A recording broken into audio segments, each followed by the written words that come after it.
গণঅভ্যুত্থানের পর গণতন্ত্র ধ্বংসের একটা চক্রান্ত চলমান বলে মন্তব্য করেছেন বিএনপি মহাসচিব মির্জা ফখরুল ইসলাম আলমগীর। সকালে রাজধানীর চন্দ্রিমা উদ্যানে জাতীয় বিপ্লব ও সংহতি দিবস উপলক্ষে বিএনপির প্রতিষ্ঠাতা জিয়াউর রহমানের সমাধিতে শ্রদ্ধা শেষে তিনি এমন মন্তব্য করেন। এ সময় নেতাকর্মীদের ঢল নামে জিয়াউর রহমানের সমাধিস্থলে।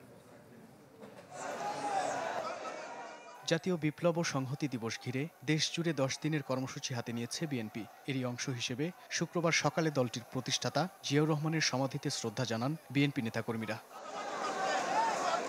এ সময় মির্জা ফখরুল ইসলাম আলমগীর বলেন, 7 নভেম্বর বিপ্লবের মহানায়কে পরিণত হয়েছিলেন জিয়াউর রহমান।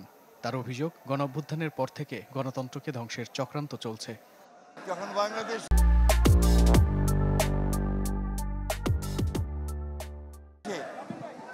বিভিন্ন রকম এই গণঅভ্যুত্থানের পরে যখন বিভিন্ন রকমভাবে একটা প্রচেষ্টা চক্রান্ত চলছে গণতন্ত্রকে আবার ধ্বংস করার জন্য, সেই মুহূর্তে এই 7ই নভেম্বর বিপ্লব ও সংহতি দিবস আমাদেরকে সেই পথেই যেতে অনুপ্রাণিত করে, যে পথে সত্যিকার অর্থেই আমরা বাংলাদেশে গণতান্ত্রিক রাষ্ট্র নির্মাণ করতে পারবো।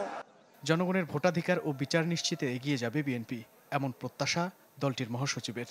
সমৃদ্ধ রাষ্ট্র নির্মাণ করতে পারবো, জনগণের ভোটের অধিকারকে নিশ্চিত করতে পারবো, বিচারের অধিকারকে নিশ্চিত করতে পারবো। সেই লক্ষ্যেই বাংলাদেশ এগিয়ে যাবে, বিএনপি এগিয়ে যাবে, আমরা সেই লক্ষ্যেই কাজ করে যাব। 7 নভেম্বরের অনুপ্রেরণায় সমৃদ্ধ বাংলাদেশ নির্মাণ সম্ভব বলে মনে করেন মির্জা ফখরুল ইসলাম আলমগীর। মাহবুবুর রহমান, চ্যানেল 24, ঢাকা।